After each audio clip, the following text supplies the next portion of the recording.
Growing up in relatively rural Ireland in the 90s, there wasn't much to do other than going to the local play park. I was around 8 or 9 on this day. My cousin was with me. She was a few months younger. We were walking along the green that led to the play park with a kid from the neighborhood, Brendan. Looking back now, Brendan had a learning disability, but at the time I just thought he was slower because he was a bit younger than us. The park and green ran alongside a road in the middle of houses, and my grandparents and at least half a dozen of my aunts and uncles lived less than 2 minutes away, so I felt safe. As we walked along the grass, a van going very fast pulled up alongside us. The sliding door was already open and there were girls inside.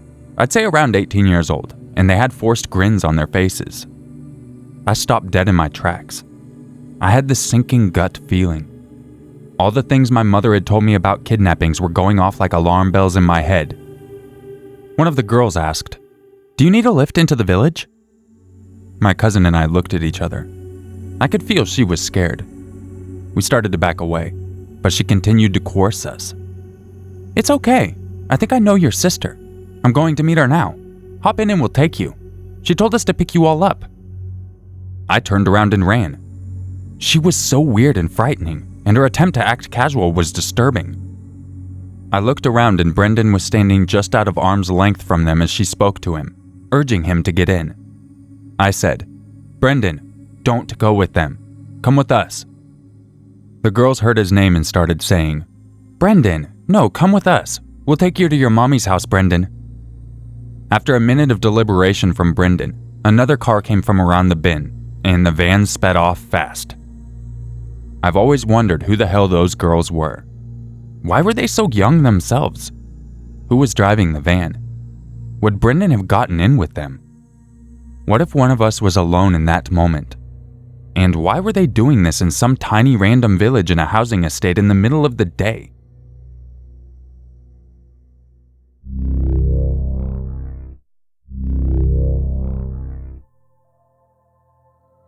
I'm a 28 male and have 3 younger brothers who I feel very protective of, even into adulthood because of this.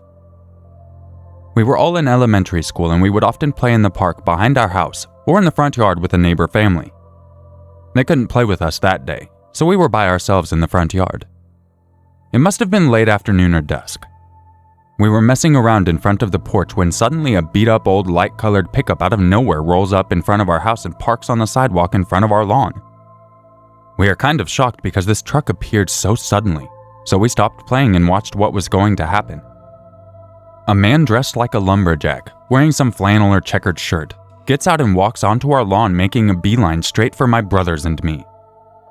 He slows his pace and is smiling as he approaches us, but doesn't stop and asks, "Is your mom and dad home?" with a sinister grin ear to ear. This is when everything became slow motion. I looked at my brothers who had all gathered behind me out of fear. I said to them, "Everyone get inside," and they ran to the front door as fast as they could. The man asked again if my parents were home, as I too am going toward the front door. "Yes," I shout as I back into the house and start to close the door, locking every lock as he tells me through the screen door they're selling meat from the truck and they want us to come look at it. I get a glimpse of a rusty meat locker with a padlock on it in the bed of the truck, and a woman in the passenger seat staring at this whole situation before I close the main door and get the deadbolt locked. The man moves away from the door itself and starts peering through our bay window. One of my younger brothers yells, "Dad, there's someone here." Our dad was at work still, though. We all ran upstairs to where our mom is peeing in the master bathroom and has no idea what is happening. We tell her everything and she jumps off the toilet frantically and makes herself decent, all while panicking and saying, "Where are my babies?" She goes downstairs and pulls the front door open, asking, "What the hell are you doing? Get away from my children." He repeats the line about selling meat and our mom less than politely declines and slams the door in his face and calls our dad. He gets in the truck as fast as he got out and peels out as he tries to get out of the neighborhood. They did not go to any other houses trying to sell their wares. They only spoke to our family, and indeed, to us minors. Our mom thinks he was planning to make us look in the meat locker, push us in, and take us away. I don't know what would have happened if that were true. One of my younger brothers was troubled with nightmares of being kidnapped up until his teenage years because of this unhappy experience. Weird child meat salesman. Let's not meet.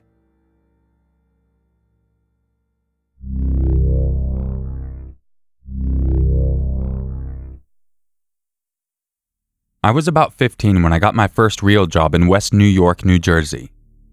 My mom had sent me to live with my sister, who was 13 years older than me, and she and I had recently got into a huge argument. So much so that we hadn't spoken in over a week. Because of our argument, I ended up taking the bus to work that week. This place had a lot of people coming in and out, and I served coffee and pastries for the customers. I had just moved to New Jersey from Florida, and I've always been a relatively nice person, smile and conversationally friendly. Well, apparently I left an impression on some man who hung around during the day to talk to me and just generally wait for me to get off. Again, I was 15, and he must have been in his 40s. I kept working, and as the hours passed, he would come and go, always checking in and seeing if I was almost done. I specifically remember him asking me questions about when I was getting off, do I live close by, who was picking me up. But he seemed friendly enough, so I just kept small talk throughout the day. I didn't want to be rude. Well, I had a relatively short shift since I was so young, and when my time to clock out came, I tried to leave without making a big deal about it.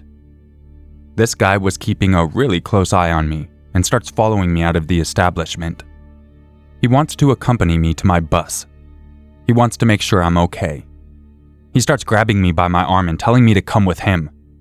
He basically stalked me the entire day, and now was his chance to make his move. At this point, I'm getting pretty scared, and since this was back before I had a cell phone or texting was even invented, nor did I even have a pager, I had no way of calling for help. I hadn't made it far from my job.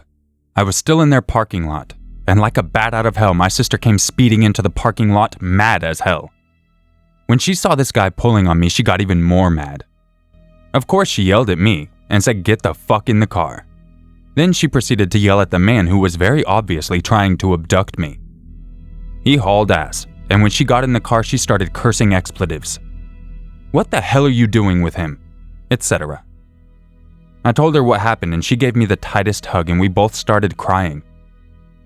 Till this day, this is the part we both couldn't understand. But she told me that as she was coming home from work that day, she had a nagging sensation to go pick me up from work. She didn't know I was working, but she had the sensation that she needed to go pick me up. I worked a good 20 through 30 minutes away from our house. She proceeded to ignore the persistence. She parked, got into the elevator, and as the doors closed, something inside of her yelled or rang. All the alarms went off and she listened. She got into her car, mad as hell that she was listening to whatever gut feelings or intuition or guardian angel that was alarming her. She didn't know if I was working, but sure enough, she got there just in time. She has never experienced something like that since or before. I don't know what to make of it all. All I know is she saved me. I quit that job shortly thereafter, and she never allowed me to ride the bus there again, or leave work alone.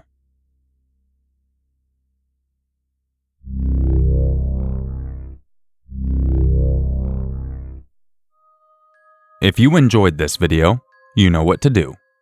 And if you would like to help support the channel, make sure you check out the sponsor button down by the subscribe button. I'm beta testing it, and I'm one of the only people in the horror community with this option. So if you want to be one of the very first people to ever use this option, check it out. I know this video is a little bit shorter than what I've been doing recently, but it's also my wedding anniversary today, so yeah. I'm gonna kinda cut it a little short. I might do a live stream later. Maybe. I'm not sure. I guess we will see. I hope everyone's ready for the weekend, and everyone celebrating St. Patrick's Day, I hope you drive safely, and don't drink and drive. Call an Uber or a taxi, or just walk. Unless you're lazy, and then ride a bike. Which in some places you can actually get a DUI on a bike, so make sure your laws say that you can ride a bike while you're drunk. I know us here in town actually have events where everyone rides bikes to every frickin' bar. It's pretty crazy. But just be safe out there. Even if you aren't drinking and driving, make sure you're really safe, because there are other people that are going to be drunk and be out there, and they very well could run into you. So be safe, and happy holidays. Thank you all so much for listening to this, and I will catch you in the next video. And just remember, it's always scarier if it's true. Bad bye.